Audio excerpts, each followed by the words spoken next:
Assalamualaikum warahmatullahi wabarakatuh. Ketemu lagi dengan saya Walid Omar. Kali ini kita akan membahas terkait protokol routing, protokol routing, protokol routing atau konfigurasi routing. Nah, routing protokol yang akan kita pelajari hari ini adalah routing protokol dengan memanfaatkan mode routing EIGRP.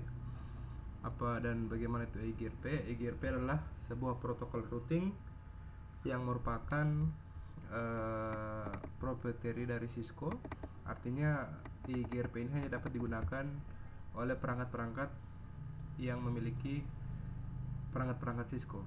Kelebihan utama yang membedakan EIGRP dan protokol-protokol routing lainnya adalah EIGRP memberikan layanan backup routing. Jadi ketika ada kegagalan atau terjadi putusnya backup routing, EIGRP tidak perlu melakukan kalkulasi ulang jalur yang baru, akan tetapi EIGRP menyediakan backup rute, sehingga jika rute A mengalami kegagalan, dia tidak perlu melakukan kalkulasi, dia sudah memiliki backup rute yang lain. Jika backup rute tersebut juga putus, maka dia harus melakukan kalkulasi rute yang baru. Ya, langsung saja kita ke sedikit teorinya. Jadi kira-kira topologi yang akan kita bangun, perlu saya informasikan slide saya hari ini saya ambil dari halaman belajarconfig.com. Terima kasih. Di sini terdapat topologi sederhana dengan 3 network 1.0, network 12.0 dan network 2.0, di mana ada 2 buah router yang saling terhubung secara peer-to-peer. Jadi bisa dilihat sendiri IP address yang digunakan. Selanjutnya kita akan melakukan konfigurasi routing. Cukup mudah untuk melakukan konfigurasi routing EIGRP. Kita tinggal memasukkan perintah router EIGRP pada baris configuration mode, dimana perintahnya sederhana.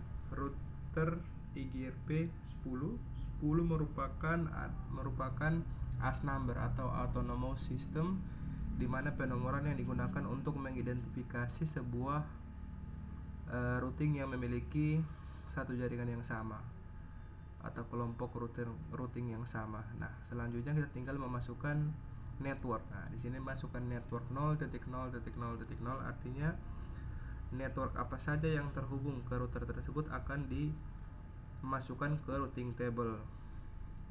Bisa juga kita memasukkan network yang terhubung secara langsung, misalnya 192.168.1.0 dan 12.0, layaknya protokol RIP, protokol routing RIP, routing information protocol. Oke, setelah kita sudah melakukan proses routing di kedua router, lalu kita lihat tabel routing yang dihasilkan. Nah, dari kedua router ini akan menghasilkan 3 baris tabel routing. Yang 2 tabel routing adalah yang terhubung secara directly atau terhubung secara langsung, dan baris kedua, kalau di router 1 dia baris kedua 2.0 adalah network yang didapatkan dari 12.2 melalui fase Ethernet 0/0. Sedangkan pada router 2 dia mendapatkan informasi routing 1.0 atau network 1.0 dari 12.1 melalui fase Ethernet 0/1. Oke, setelah itu kita coba melakukan ping dari komputer network 1.0 dengan IP 1.2, kita ping ke IP 2.2. Ya, proses ping akan berjalan. Proses ping akan melalui router.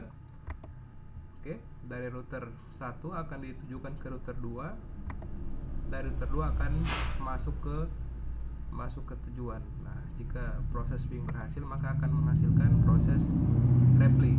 Berarti proses ping telah berhasil dilakukan. Nah, tentunya kalau kita menggunakan protokol ICMP akan ada pesan informasi balik. Informasi balik dari komputer tujuan bahwa pesan tersebut telah diterima. Oke, cukup sekian untuk awal penjelasan kali ini. Kita akan mendemokan di video yang kedua. Sekian, terima kasih. Wassalamualaikum warahmatullahi wabarakatuh.